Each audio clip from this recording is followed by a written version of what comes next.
अंचलनामा में आप सभी का स्वागत है। मैं हूं शक्ति प्रकाश श्रीवास्तव। एक मुद्दे पर दो फाड़ हुआ विपक्ष।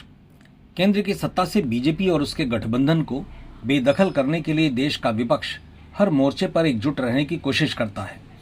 चुनाव के अलावा अन्य मुद्दों पर भी विपक्षी दलों की यही कोशिश रहती है कि सत्ताधारी गठबंधन को असहज किया जाए। लेकिन पिछले दिनों दिल्ली समेत कुछ प्रदेशों के चुनाव में ऐसा देखा गया है कि विपक्षी दलों के गठबंधन INDIA मतलब Indian national developmental inclusive alliance के जितने भी घटक दल हैं उनमें आपस में ही कोई तालमेल नहीं है। ऐसे ही बिना जमानत 30 दिनों तक जेल में रहने वाले माननीयों को पद से हटाने वाले संसद में आए तीनों बिलों पर विचार के लिए बनने वाली संसदीय समिति में शामिल होने को लेकर भी उनमें कोई सामंजस्य नहीं है। पूरी तरह विपक्ष इस मुद्दे पर दो फाड़ नजर आ रहा है। संसद में पिछले दिनों जो विपक्ष 130वें संविधान संशोधन के लिए लोकसभा में विधेयकों के पेश होते समय एकजुट नजर आया था, वही आपराधिक मामलों में कम से कम 30 दिनों तक बिना जमानत के जेल में रहने वाले प्रधानमंत्री, मुख्यमंत्री और मंत्रियों को हटाने वाले तीनों बिलों पर विचार करने के लिए बनने वाली संयुक्त संसदीय समिति में शामिल होने को लेकर अलग अलग अपना राग अलाप रहा है।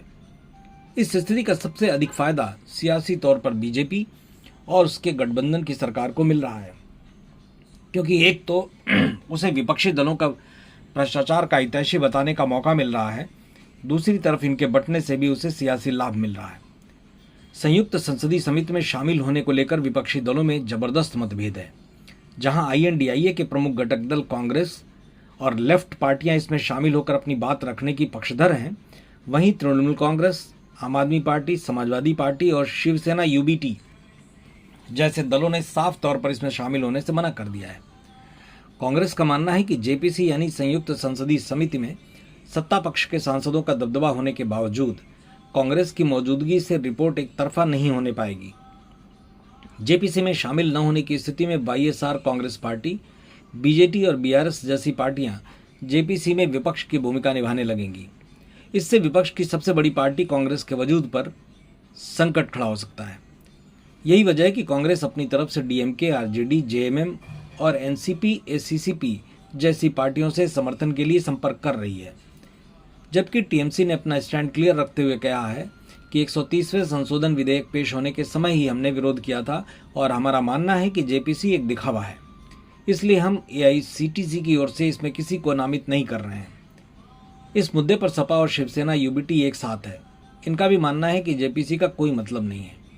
आम आदमी पार्टी भी JPC में शामिल नहीं होगी, क्योंकि उसका मानना है कि ये बिल भ्रष्टाचार खत्म करने के लिए नहीं बल्कि विपक्ष के नेताओं को निशाना बनाने के लिए लाया गया है।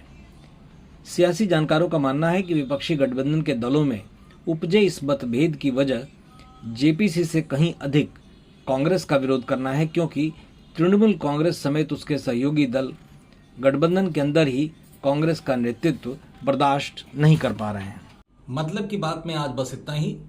कल फिर मुलाकात होगी इसी समय, इसी चैनल पर। तब तक के लिए नमस्कार।